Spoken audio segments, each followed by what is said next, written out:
কি করবো ভাই, কিছু করতে পারতেছি না ভাই। এখনো কোন রকম পানি বিক্রি করি, চলাফেরা করি ভাই।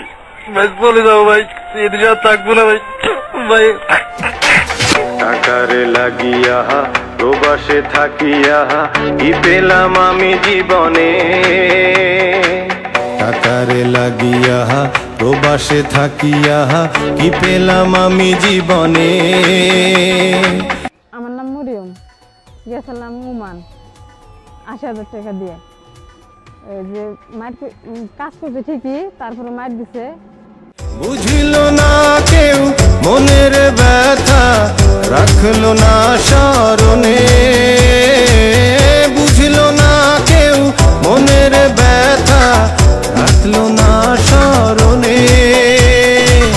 টাকারে লাগিয়া প্রবাসে থাকিয়া কি পেলাম আমি জীবনে,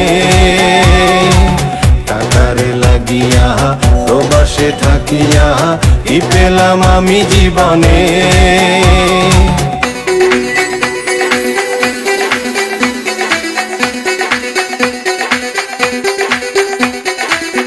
কষ্টের মাঝেও মালয়েশিয়াতে এসে কিন্তু আমরা সুখের থেকে এত সন্ধান মেলেনি, কারণ আমরা সকলেরই পাসপোর্ট ছিল প্রথমে, কিন্তু এখন সবাই অবৈধ। এর মূল কারণ হচ্ছে বাংলাদেশি এজেন্টগুলো, তারা আমাদের কাছ থেকে টাকা পয়সা নিয়ে আমাদেরকে প্রতারিত করেছে, আমাদেরকে পাসপোর্ট ভিসা। বেকারত্বের চাপে হাসতে হলো প্রবাসে, বেকারত্বের চাপে আসতে হলো প্রবাসে। স্বজন ছাড়া নেই মায়ের মায়া, যেন অপেক্ষা মরণে। স্বজন ছাড়া নেই মায়ের মায়া, যেন অপেক্ষা মরণে। বুঝিল না কেউ মনের ব্যথা, হে বুঝিল না কেউ মনের ব্যথা, রাখলো না স্মরণে। গেছিলাম না বালন দিছিল বাসা বাড়ি কাম, হে মালিক ভালো না, মালিক খারাপ।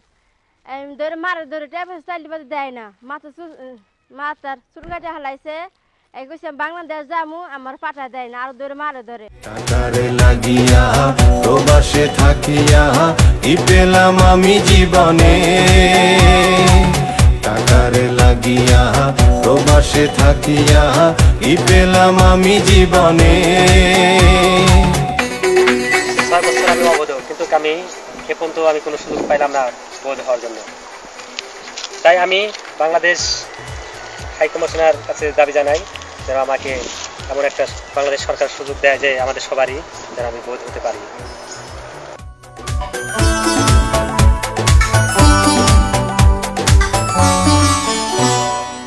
প্রিয়জনদের কথা পাঠাও ভুরি ভুরি টাকা, ময় মুরুবির কথা পাঠাও ভুরি ভুরি টাকা। মোরা কি ভালো আছি, খেয়ে না খেয়ে আছি, কারণেই মাথা ব্যথা। মোরা কি ভালো আছি, খেয়ে না খেয়ে আছি, কারণেই মাথা ব্যথা।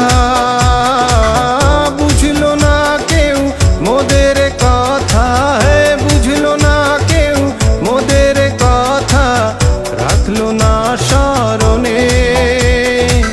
টাকারে লাগিয়া প্রবাসে থাকিয়া কি পেলাম আমি জীবনে,